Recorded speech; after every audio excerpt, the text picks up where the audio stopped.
శ్రీ గురుభ్యో నమః. శ్రీ గోదావరీమాత చరిత్ర 9వ అధ్యాయం. శ్రీ గోదావరీమాతాజీ 1958వ సంవత్సరం దక్షిణ భారతం పర్యటనకి వచ్చారు. వారు శ్రీ హంసదేవ మహారాజు గారి ఆహ్వానాన్ని పురస్మరించుకొని వేసవిలో ముందుగా ఉదకమండలం వెళ్ళారు. హంసదేవ మహారాజు గారి ఆశ్రమ శాఖ ఒకటి ఉదకమండలంలో కూడా ఉన్నది. ఉదకమండలం ప్రకృతి సౌందర్యానికి పట్టుకొమ్మ.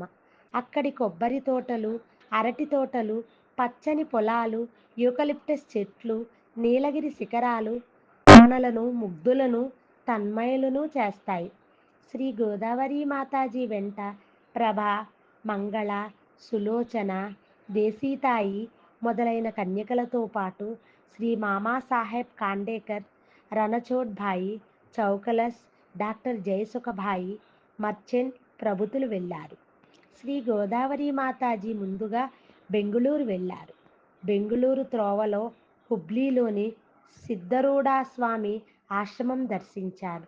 బెంగుళూరులో విమానాలు, రైలు ఇంజిన్లు, టెలిఫోన్లు తయారు చేసే కర్మాగారాలను చూశారు. ఒక రోజున బెంగుళూరులోని కేర్గాం నారాయణ్ మహారాజ్ సమాధిని దర్శించారు. శ్రీ నారాయణ మహారాజు తమ దేహయాత్ర చాలించే ముందు బెంగుళూరులో గొప్ప యాగం చేశారు. యాగం అయిపోయిన తర్వాత బ్రాహ్మణులకు భోజన సంతర్పణం చేశారు. అయిన తర్వాత అందరికీ సంభావన ఇచ్చారు.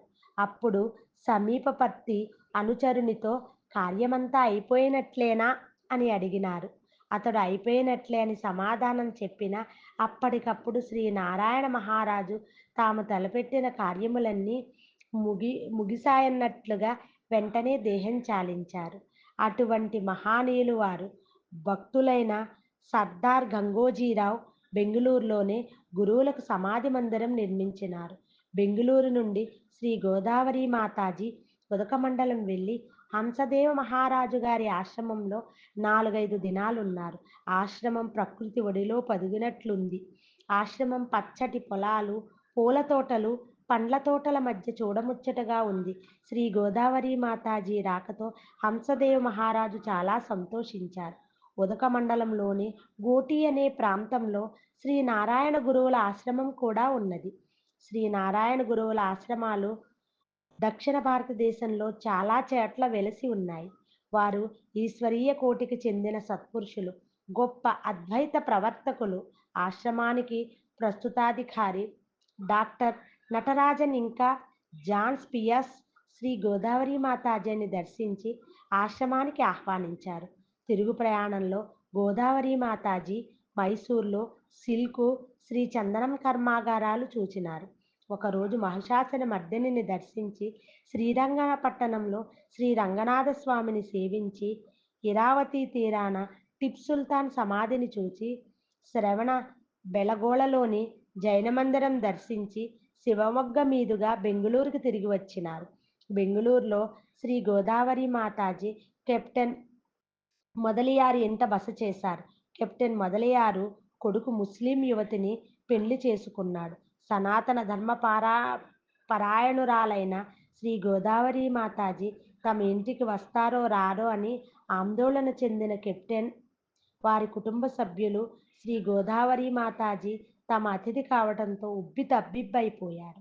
కులం వారంతా మొదలియార్ కుటుంబాన్ని వెలివేశారు. కానీ శ్రీ గోదావరి మాతాజీ దర్శన నిమిత్తంగా కులం వారు తదితరులు మరలా కెప్టెన్ మొదలియార్ ఇంటికి వచ్చారు.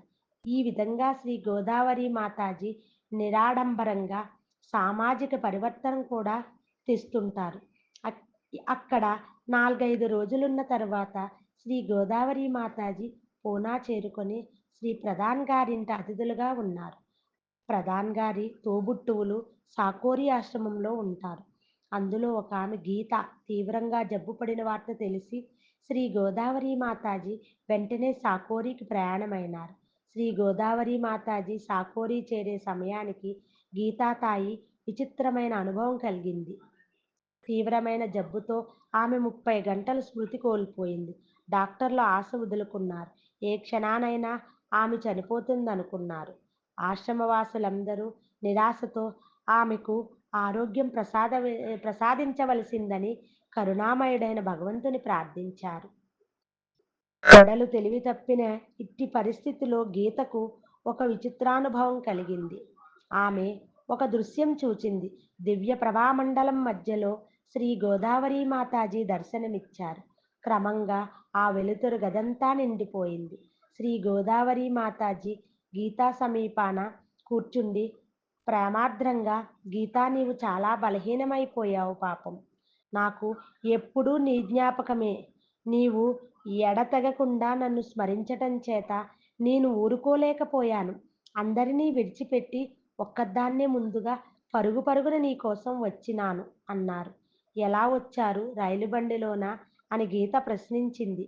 ఇటువంటి సమయంలో రైలు కోసం, మోటారు కోసం ఎదురు చూస్తారా? వాటి మీద ఆధారపడితే నీ పని అయిపోయేది సరే. ఇక నీవు త్వరగా తేరుకో అని శ్రీ గోదావరి మాతాజీ సమూశాసనం క్షమించండి సమాశాసనం చేశారు. గీత అలవోకగా నవ్వింది. ఇవి తన జీవితపు తుది గడియలని ఆమెకు తెలుసు. కానీ గోదావరి మాతాజీ దర్శనంతో ఆమెలో ధైర్యం పుంజుకుంది.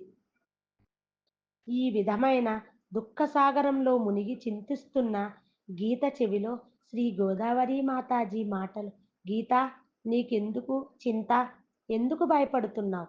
ఆహారం ఏమీ తీసుకోలేదు కనుక బాగా బలహీనమైనావు అని అమృతం కురిపించింది.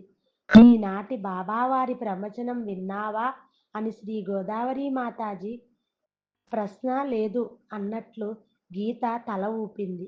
అయితే విను అంటూ శ్రీ గోదావరి మాతాజీ ఆ ప్రవచనం సారాంశం వినిపించారు. శ్రీ సాయి వాక్సుధ రెండవ భాగం, బుధవారం 18 జూన్ 1924. అవ్యక్త పాశూన్ పోషణ శీర్షిక. భోజనం ఆవశ్యకత, వ్యక్తి అవ్యక్త పోషణ, సద్గురువు ద్వారం చెంత అవ్యక్త శక్తి, వ్యక్త అవ్యక్త శరీరం, సత్పురుషుని సన్నిధిలో మృత్యువు, అది వ్యాధి రూపదేవత, పరమేశ్వరుని దూతగా వ్యాధి, సద్గురు కృప. ఈ విధంగా శ్రీ గోదావరి మాతాజీ ఇంకా కొనసాగించారు. సరే, నీవు ఆహారం ఏమీ తీసుకోకున్నా బాబా వాక్కు ప్రకారం అవ్యక్త పోషణం నీకు జరుగుతూనే ఉన్నది. నీవు రోజు ఈ ప్రవచనం కొద్ది కొద్దిగా చదువుతూ పో, బాగవుతావు. నేనిప్పుడే వస్తాను అంటూ మరల ఓసారి గీత వీపు నిమిరి ఆమె అదృశ్యురాలైనారు. వెంటనే గీతకు హఠాత్తుగా స్పృహ వచ్చింది. శ్రీ గోదావరి మాతాజీని పిలువసాగింది. గీతకు స్పృహ రావడంతో అందరికీ ఊరట కలిగింది. చెంతనున్న ఒక కన్యక, గీత, ఏమిటి విశేషం? శ్రీ గోదావరి మాతాజీ దర్శనమైనదా అని ప్రశ్నించింది. గీత క్రమంగా తనకు కలిగిన అనుభవమంతా వివరించింది. ప్రవచనం విషయం వివరించి, ఆ రోజు బాబా సమాధి వద్ద అదే ప్రవచనం చదివారా అని అడిగింది. ఆ రోజు ఈ ప్రవచనమే పారాయణం చేయటం అందరినీ ఆశ్చర్యంలో ముంచివేసింది. మహానుభావుల పనితీరు దురూహ్యం కదా. ఆ రోజు నుండి గీత వ్యాధి క్రమంగా తగ్గడం జరిగింది. ఇదంతా శ్రీ గోదావరి మాతాజీ అనుగ్రహం కాక మరేమిటి? గీత దాదాపు 14 సంవత్సరాలు మంచం పట్టి క్రమంగా తేరుకుని ఆశ్రమంలో మెల్లమెల్లగా నడవసాగింది. ఆశ్రమం పనుల్లో పాల్గొనసాగింది. ఇంత దీర్ఘకాలం మంచం పట్టి చాలా బాధపడిన గీత పూలమాలలు అల్లుతూ, భవేద మంత్రాలు చదువుతూ, ఆశ్రమ కార్యభారం పంచుకుంటూ తిరగటం చూచిన వారి కనులలో ఆనందాశ్రువులు ఉప్పొంగిపోయాయి. 9వ అధ్యాయం సంపూర్ణం.